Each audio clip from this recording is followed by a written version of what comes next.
rival of Magnus of Prague. I played him Aeroflot Open a couple of years ago, several years ago, and I described like making the board rating before the game that in his chess education, one thing is missed. He's not playing any kind of dynamical chess. He tries to avoid any kind of messy positions. He's very, very classical educated.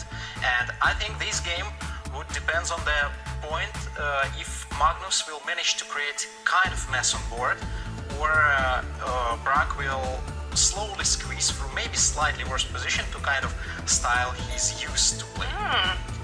Therefore, yeah, I think Magnus' choice of e3 move, avoiding of all kind of scimitarish typical openings, trading half of the pieces, telling the same. So he wants to get as more pieces as possible, as more unstable structure as possible. We clearly will see or hanging pawns or isolated pawn pretty soon. So now all depends on Magnus' choice and Pragg's style of position or not. Because some types of chess it's not easy to play for Pragg.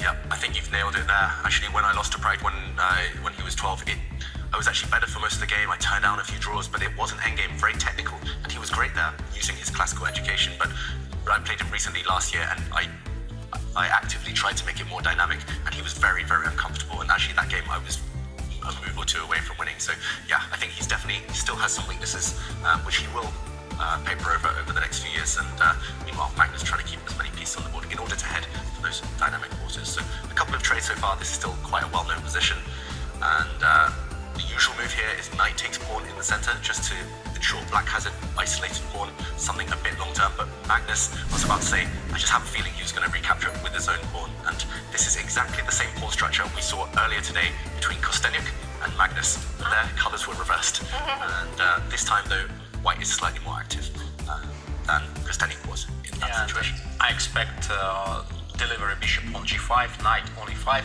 Magnus wants to be on the pressing side. He wants to go more central, and clearly he wants to use the advantage of the first move. So this is the symmetry, but compared to the game versus Kostenyuk, he didn't spoil a single tempo in the position. Wow.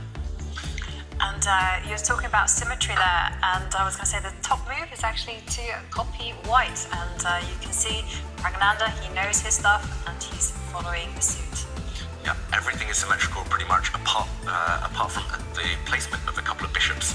So yeah, Magnus meanwhile taking control of one of the only open lines in the position.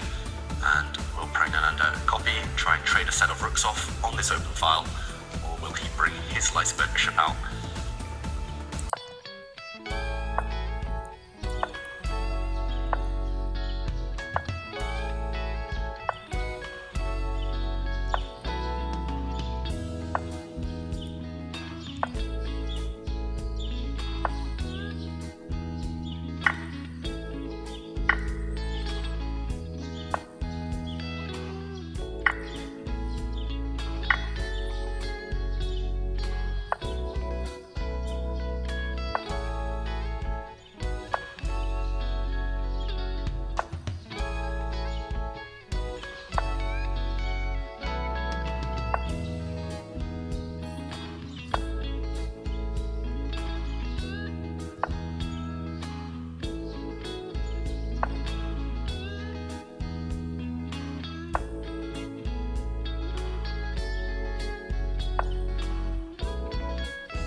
struggling to even find a defense here for white, and Magnus clearly struggling as well. As you mentioned, Jovanka, the big threat in the position is the black, just to offer some trades or just to create some safety. But no, okay, Magnus does try and create that air for his king, but as you guys mentioned, the only escape square for that white king is up the board on a light square. 8.5 on the bar. Checkmate is just coming. What happens after black brings the queen down to the first rank on the E1 square? It's just, I mean, it's just checkmate coming. Just game over. It's just game over. 16-year-old Praggnanandhaa, the youngest player in the tournament against the world champion. This could be a little piece of history in the making. I think we've cursed Magnus. We didn't follow him today, and then he won all his games. As soon as we followed him, Right, he's about to lose. we followed him with Kostaniuk. True. But he's about to lose a sensational game now. And there we go. White's queen trying to cover the light squares. That's quite clever. Trying to stop the black bishop from joining the action, trapping the white king. But but Magnus losing the piece after knight g3, queen e5, and potential bishop f5 check.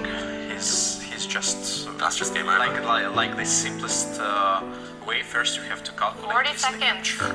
Yeah, so maybe there are other moves as well, but black's knight going and capturing the white bishop wins on the spot. As Yevgeny points out there are some deadly checks. White's king is just in too much peril. Black could even maybe just push the pawn forward. That would be tempting as well, but knight takes bishop, and look at Magnus. He's realised he's about to lose. At minimum, he's going to lose a knight. Checkmate might be coming as well. No way to save this game. Okay, he takes a pawn, and black has plenty of ways to win this now. You can just move the knight, you can give a check, you can bring the knight back to where it came from. Any square for knight works, yeah. And white's king only has one safe square now. You have to go up the board. That is not going to be safe. Wow, what a crazy moment, you guys. 16-year-old about to beat Magnus Carlsen. Yeah, and he's just trying to cling on. Magnus has literally got his fingernails now, just clinging onto that cliff edge. Yep. But, oh wow, what a move. Black cuts the coordination between white's queen and the second rank, and is Magnus about to resign? Is he going to throw in the towel? White's knight now hit by the black queen, and if it moves, there's a deadly check in the corner. It's just game over. Yeah, game over. Wow, has he ever won before, Praggnanandhaa, against Magnus Carlsen in any official game? I don't think so. I don't No, think I so. don't think so. It's a historical moment, and it's here. Magnus Carlsen, the world champion, loses to 16-year-old